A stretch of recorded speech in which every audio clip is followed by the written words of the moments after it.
Bueno, buenos días. La verdad es que me siento muy honrada de estar aquí. ¿Se escucha bien, no? Ah, no hay micrófono. ¿Dónde? Bueno, realmente es para mí muy significativo estar en un día como hoy. Quiero, por cierto, reconocer la presencia de una gran profesional de las relaciones internacionales, Beatriz de Majo, quien está aquí con nosotros y que ha sido una persona emblemática para nosotros los que somos estudiosos de las relaciones internacionales y de las ciencias políticas en Venezuela, además una gran representante de los venezolanos en el exterior también. Y bueno, la razón por la que estamos aquí es para hablar de la importancia del voto y los mecanismos democráticos. Sin embargo, yo me tomé el trabajo de hacer una suerte de revisión cronológica de cómo llegamos nosotros a donde llegamos en Venezuela. Ustedes saben que el 6 de diciembre la oposición democrática venezolana en efecto corona años de esfuerzos, tropiezos y autotropiezos a favor de la ruta pacífica, constitucional y electoral. Una ruta pacífica, constitucional y electoral que busca poner fin a una crisis realmente avasalladora, que es la que está viviendo Venezuela hoy. En efecto, la oposición aglutinada en la MUD pasa de tener un poder marginal a quitar electoralmente por primera vez el control de la rama más importante de los poderes públicos en Venezuela para emprender la recuperación democrática. Pero esta victoria electoral es el resultado de dos cosas. Primero, de la debacle interna e internacional, una debacle que evidentemente es económica, pero también es moral, del proyecto bolivariano y de un proceso que yo le llamo de rectificación, y oigan bien las palabras que estoy utilizando, reorganización, reaprendizaje y revalorización de la relevancia de la acción colectiva en sintonía con el sentimiento popular por parte de las fuerzas de oposición.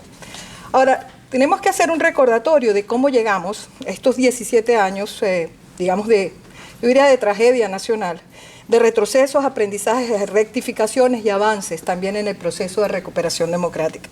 Recordemos que Venezuela en 1998, diciembre de 1998, optó por lo que yo llamo la vía rápida de la regresión caudillista.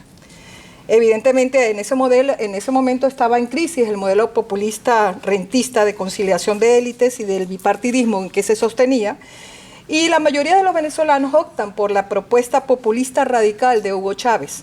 Lamentablemente los votantes venezolanos en ese momento estaban desesperados por un voto castigo, no como este voto castigo, era el voto castigo contra el puntofijismo, que supuestamente estaba agotado y efectivamente tenía muchos síntomas de agotamiento, pero podía ser rectificado, sin embargo no se hizo.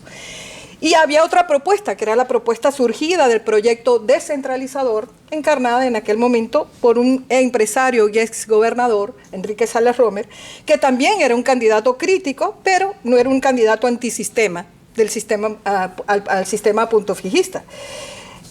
Bueno, obviamente, cuando gana Chávez, la propuesta entonces del proyecto refundacionista de Chávez obtiene un aval, lamentablemente un aval fundamental de la propia Corte Suprema de Justicia venezolana. Y digo que hay que ser críticos porque hay que nunca olvidar la historia para nunca repetirla de nuevo, donde declara supraconstituyente la propuesta del referéndum consultivo y le da a Chávez el poder de convocar un proyecto constituyente que termine en la Constitución de la República Bolivariana de Venezuela, como le llaman, la Constitución de 1999. Desde ese momento se instala un proyecto que es francamente polarizador, una polarización instigada desde el poder y un enfrentamiento entre el gobierno y las élites tradicionales, oposición, que no es lo mismo.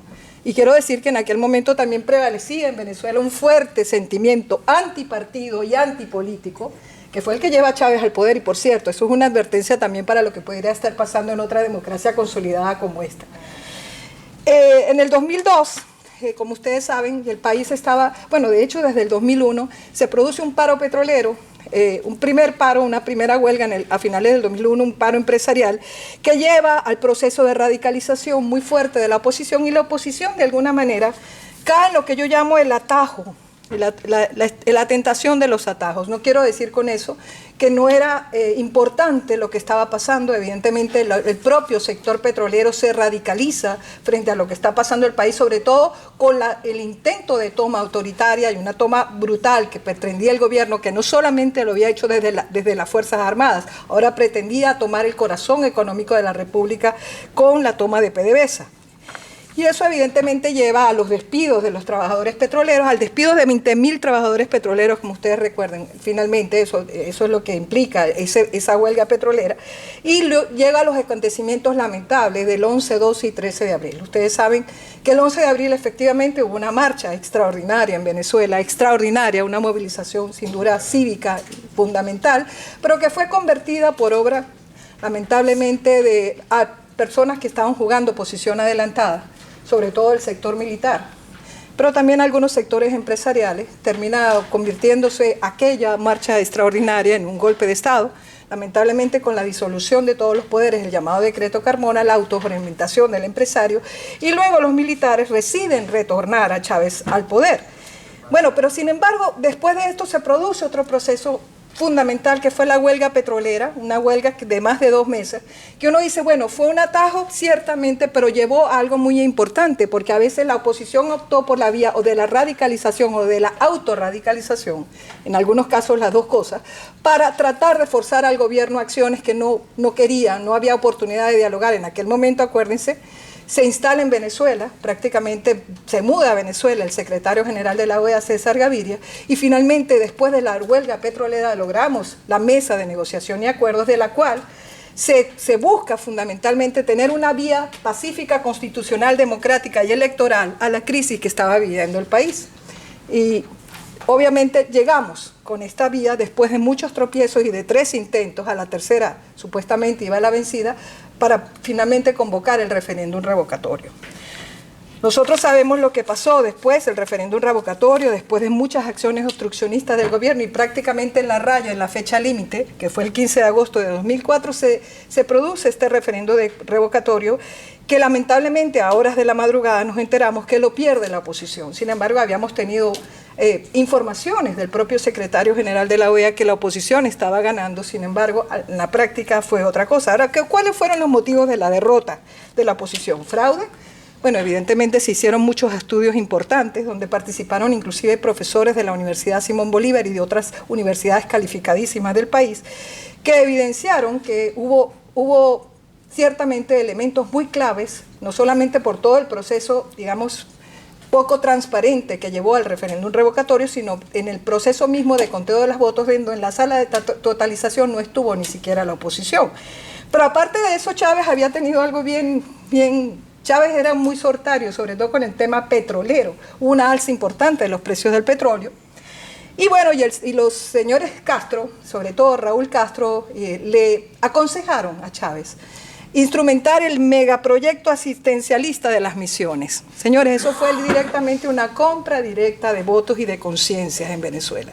Eso tuvo un impacto significativo que finalmente llevó a que probablemente mucha gente efectivamente votara y apoyara la propuesta de que Chávez permaneciera en el poder. ¿Qué pasó? ¿Cuál fue la consecuencia de esto? Bueno, hubo una desintegración temporal de la unidad de las fuerzas de oposición. Acuérdense que esto había sido producto, y no debemos olvidar que había habido un proyecto inicial de unificación, ciertamente sin los partidos políticos, eran más de fuerzas políticas de la descentralización, eran de sectores de la sociedad civil, que era la llamada coordinadora democrática. Ese fue, digamos, la semilla de lo que posteriormente sería la unidad democrática, la mesa de la unidad democrática, y fue sin duda muy importante. Pero después de este proceso, de la derrota del referéndum revocatorio, que además va acompañada del inicio de una fuerte persecución política, donde personas como Gisela Parra y yo caemos en esa persecución, lamentablemente, y otras personas en Venezuela, también se produce la llamada lista Tascón, como ustedes recuerdan, contra todas las personas muchas personas profesionales que habían firmado para el referéndum revocatorio de Chávez, de manera que se desata una fuerte persecución política, pero mientras tanto las fuerzas de oposición sufren como una derrota psicológica que, sin embargo, nosotros somos como los muñecos porfiados, terminamos levantándonos de nuevo. Efectivamente, la oposición se reorganiza, decide competir mediante la opción de la unidad nacional con el señor Manuel Rosales en las elecciones del 3 de diciembre del 2006, Manuel Rosales es electo en aquel momento por consenso, todavía las primarias no habían sido instaladas como mecanismo validado también por los propios sectores políticos, y más de 40 organizaciones políticas apoyan a Manuel Rosales. Manuel Rosales, esto no fue un triunfo poco importante, llegó a obtener 36,91% de los votos, es decir, 4.292.466 votos, señores, muy importante, porque de ahí iniciamos y se inicia el proceso de recuperación de la fuerza opositora, sobre todo una recuperación psicológica muy importante y de la capacidad de trabajar juntos, ¿ok? Chávez obviamente es reelecto, obtiene 7.309.000 votos para un total de 62,84% de los votos. Ahora, ¿qué pasa? 2007 es un año muy clave. El gobierno decide seguir arremetiendo, y no solamente arremete, sino decide, como ustedes saben, no renovar la concesión a RCTV por ser un canal golpista. Ahí es cuando surge el movimiento de vanguardia estudiantil, que nunca debemos olvidar la fuerza de ese movimiento en general, generar ese poder moral, esa fuerza vital tan necesaria que necesitaban los venezolanos. Los muchachos evolucionan en una vanguardia de resistencia que termina siendo muy fundamental para la derrota del chavismo en el intento de referéndum constitucional para reformar lo que hasta entonces era, ustedes recuerden, la mejor constitución del mundo. De lo que eran 30 artículos, debo decir, y no quiero olvidar este proceso, la oposición en su derrota se había dado un autogol con el boicot electoral del 2005, como ustedes saben, y se había constituido una Asamblea Nacional rojita, con todas las consecuencias negativas que eso tuvo, y que pudo por supuesto darle a Chávez la posibilidad de buscar esa reelección indefinida y reformar de manera írrita la Constitución, ¿ok? Bueno, de aquí de este mayo del 2007 en adelante surgen líderes estudiantiles muy fundamentales, entre los cuales hoy tenemos a uno muy fundamental, Freddy Guevara, pero él surge de este movimiento estudiantil, y otros como John Goycochea, Stalin González, Nixon Moreno.